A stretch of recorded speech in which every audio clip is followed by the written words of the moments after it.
transformação de O, né, tal que OG, O transposto, que é igual a O menos 1, porque né, a transformação ortogonal é assim. É G diagonal. Para toda matriz simétrica está garantido que existe, né, uma transformação ortogonal que leva essa matriz na forma diagonal dela. Né? O análogo disso aqui é, se você tiver uma matriz hermitiana para os complexos, né, o análogo para os complexos, se você tiver uma matriz hermitiana, existe uma transformação unitária que leva a sua matriz para a forma diagonal também. Né? Essa equação que está aqui, né, ela diz o seguinte, que o determinante de O vezes o determinante de O transposto tem que ser 1. Tá certo? Uma transformação ortogonal. Determinante de O transposto é a mesma coisa que o determinante de O, então isso diz que o determinante de O ao quadrado tem que ser igual a 1. Tá certo? Portanto, o módulo desse determinante, dessa transformação, é 1. Né? Isso significa que o determinante ou é mais 1 ou menos 1. Né?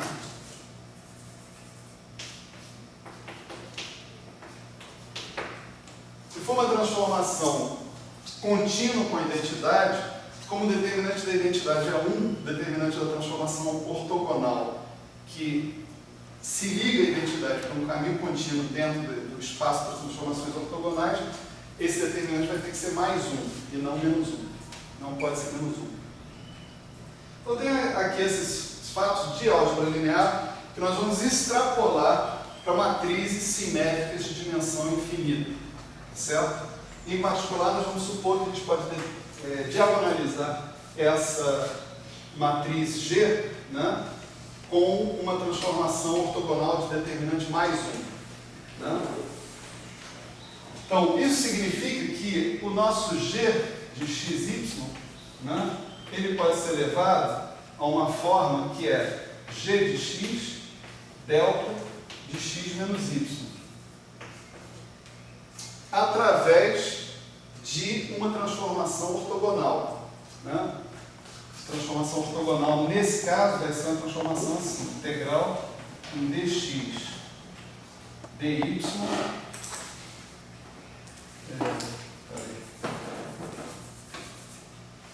O de x z g z w O de wy e aqui é dz dw, isso dando um g diagonal ao transposto, né, de wy, então tem que ser de y w.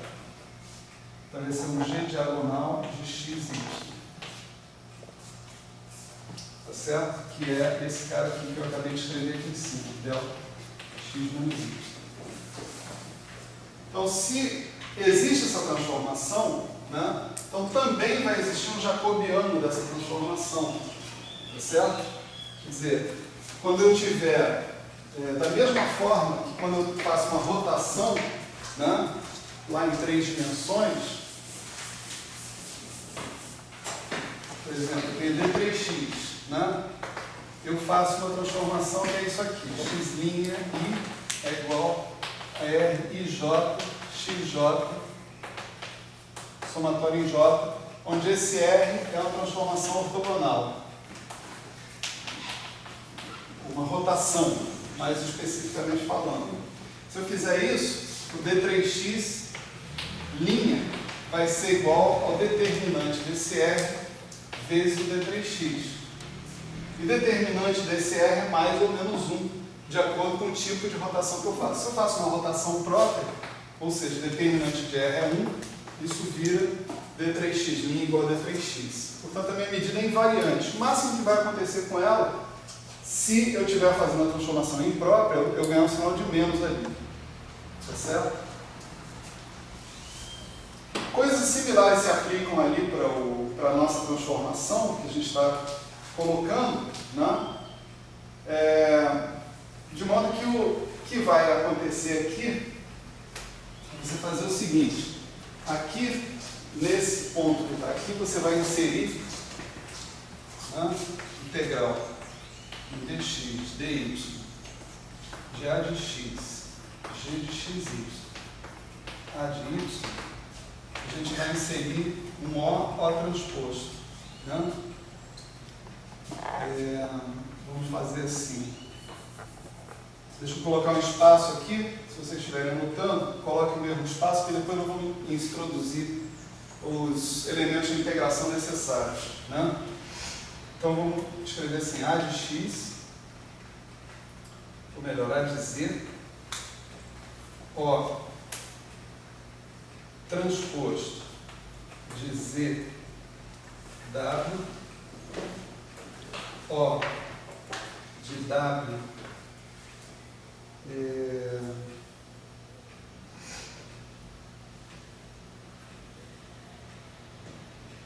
x', isso daqui é uma delta,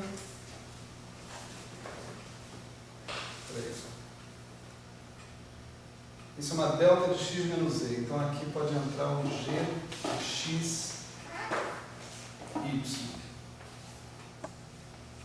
vezes, agora vem um O de y,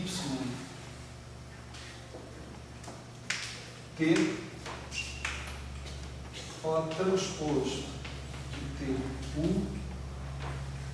a de u. Né? Isso aqui é uma delta de y menos u vezes a de u. Então está certo. Integrado em dx dy, portanto aqui eu tenho que integrar em dz, dw, dt, du. Né? Agora esse cara que está aqui, desculpa, que é O transposto e O. Né? Esse cara que está aqui, isso, vezes isso, me dá o tal do g diagonal. Né?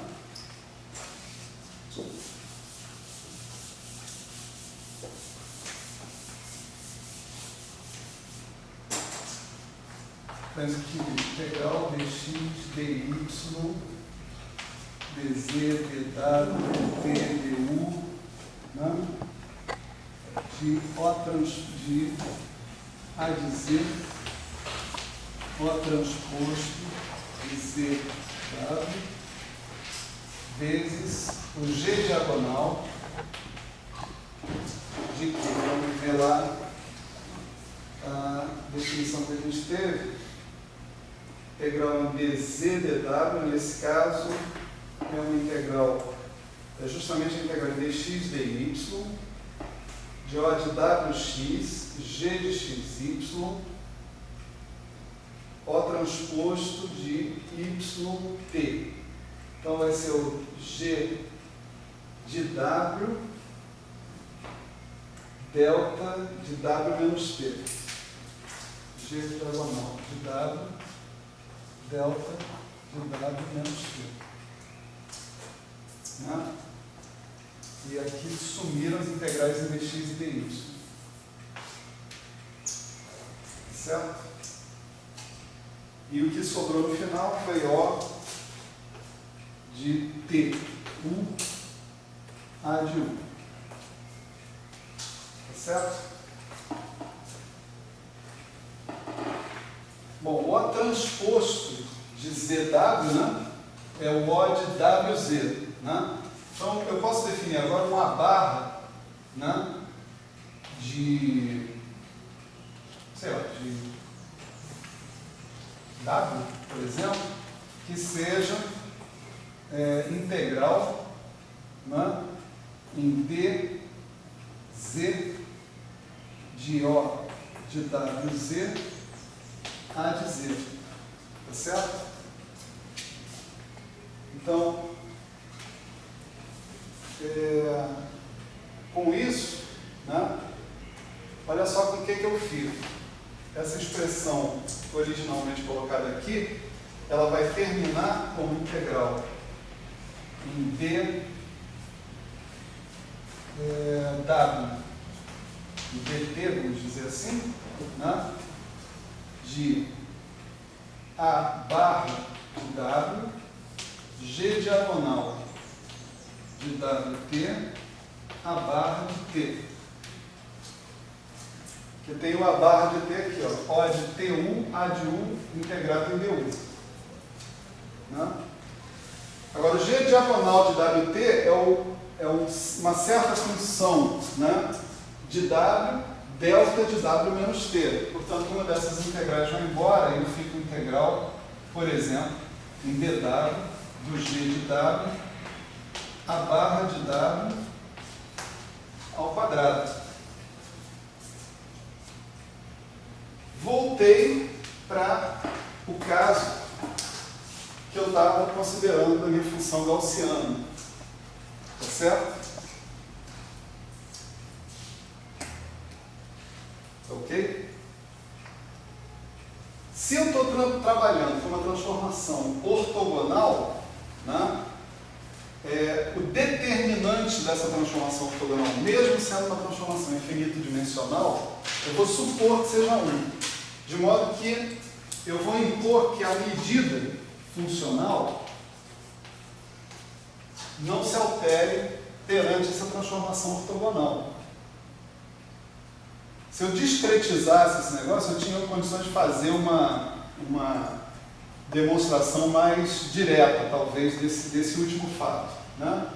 Mas aqui eu estou apelando para uma generalização. Você tem transformações ortogonais em 3 dimensões, ou 4, ou 5, não importa, né? E elas são todas de determinante 1, eu vou impor que em infinitas dimensões eu tenho um jeito de definir o jacobiano das minhas transformações ortogonais de modo que eles sejam 1 também. Então, se isso é verdade, né, aí a minha integral, que eu estava considerando ali anteriormente, integral dA da exponencial de menos a integral de dx dy do a de x, g de xy, a de y, é igual a integral de dA barra da exponencial de menos a integral em dx, por exemplo, né, de g, que vamos escrever g diagonal, né, g diagonal de x, a barra de x ao quadrado. Né? E quando dava isso que eu acabei de apagar, né, isso dava produtória para todo x, né, de raiz de π sobre g diagonal de x. Bom, o produtório da raiz de π continua dando infinito, né, do mesmo jeito. Né? Vamos esquecer dele por um segundo. Mas o que é esse produtório em x de g diagonal de x? Né? G diagonal de x são os autovalores da minha matriz simétrica. Então, se eu fizer o produtório de todos os autovalores da minha matriz simétrica, o que eu tenho é o determinante dessa matriz. Tá certo? Então, eu chego numa situação aqui que eu tenho produtório em x de raiz de π, continua sendo um cara mal definido, a menos que eu insira algum tipo de fator de convergência, né, ou de fator de definição na minha medida, que usualmente eu faço. Né? E aqui embaixo vai aparecer a raiz quadrada do determinante do cara que estava lá, o g de xy. Tá certo? Essa é uma fórmula fundamental. Não tanto o produtório em x do raiz de π, a gente comenta melhor o que a gente faz com ele das próximas vezes, né? Mas o fato de eu obter 1 sobre a raiz do determinante do operador ou da matriz que está aparecendo aqui. Tá certo? Toda integral funcional, você vê que isso é uma generalização de uma integral funcional gaussiana. Uma integral funcional gaussiana, pura e simplesmente, ela é integral de a de x ao quadrado. Vamos dizer assim, aqui eu permiti que eu tivesse a de x, g de xy, a de y. E com isso eu termino no determinante dessa matriz g de xy. Tá certo? A gente vai procurar exprimir a solução, né, do propagador para o oscilador harmônico em termos de determinantes funcionais. e nós vamos calcular essa solução, ou esse determinante funcional explicitamente, tá certo? Para o oscilador harmônico, e vamos escrever esse determinante funcional em termos do determinante associado com a solução de partícula livre. Tá? E finalizar, resolver o oscilador harmônico dessa maneira, tá certo? Que é uma outra maneira de fazer as coisas. Tá? Mas, vamos dizer, nosso ponto de partida para a próxima aula é essa fórmula sobre determinantes funcionais, tá certo? A gente vai ver, vai analisar o problema de calcular o propagador para o oscilador harmônico, como se, a gente vai mapear esse problema como o problema de calcular o determinante de um certo operador, tá certo? E aí vamos calcular o determinante desse operador, explicitamente. Tá bom? Beleza, por hoje é só.